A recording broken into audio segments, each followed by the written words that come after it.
area, sir, ang napapatubigan niya is 14.82. Yan, ito. 14.82 hectares. Yes, ito yung exact na napapatubigan niya. Okay. Tapos ano yung, ito yung status. Ayun po yung Tsura. field. Yung sa field, yung naka-green. Yung ano nga, yung makikita mo yung health, yung ano, health ng ano. Yan. Dalawa sir eh, RGB, saka yan. Ibig sabihin nito sir, yung mga yellow na yan, ito yung mga may disease, may problema.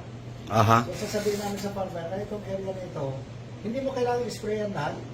Ito lang, itong mga to, may problema yan. Yan. Yung red, medyo ano yan eh. So kailangan mo rin, kailangan din yung titignan ng personal yan. Yes, sir. And then, dito sir, titignan mo pa rin sa Anong kuha ng gamit nyo? Anong program ang gamit nyo?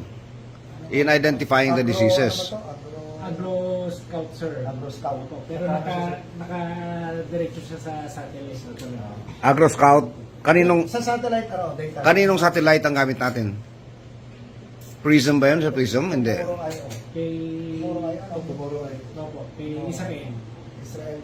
Israel.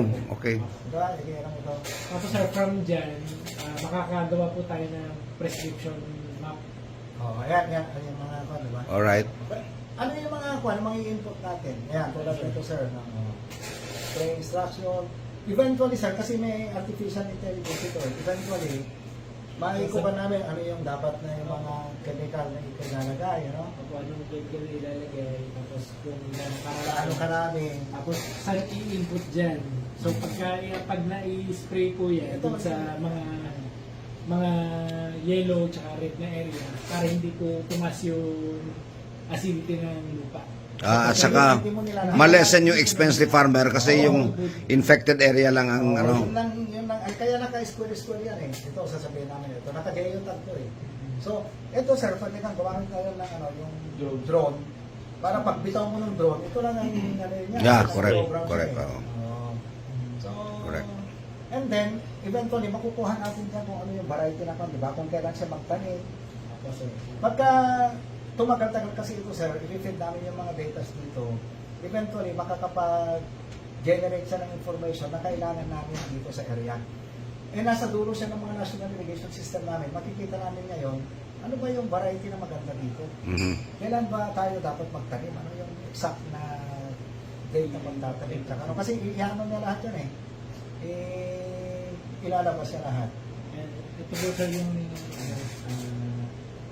Yan, eventually, ganyan sir. No? So, wing date, sasabihin niya, January 6. Ayan. tapos kailan tayo So, magtataka ka sir, bakit marami kami nilagay sa isang area? Of course, para mas marami siyang mano doon. Kaya lang, iba-iba yung data na itinitid namin, iba yung tinetesting namin. Natitignan namin ngayon kung ano yung pinakamagandang variety, ano yung pinakamagandang na magtanim. So Israel technology to ah. Israel technology. Okay, very good. Congratulations. Ito yung pangarap ko noon na hindi natupad. Ito sir, buong bansa ito. Very In fact, Hingi kami sa Cotabato, Apo. sir? Hihingi kami niyan sa Cotabato. Monitor kasama yun, sir. Ah, okay. Meron kayo sa Cotabato, sir. Hindi na naka-input pa rito. Very good. Wala pa ka-input mo. Sir, wala lang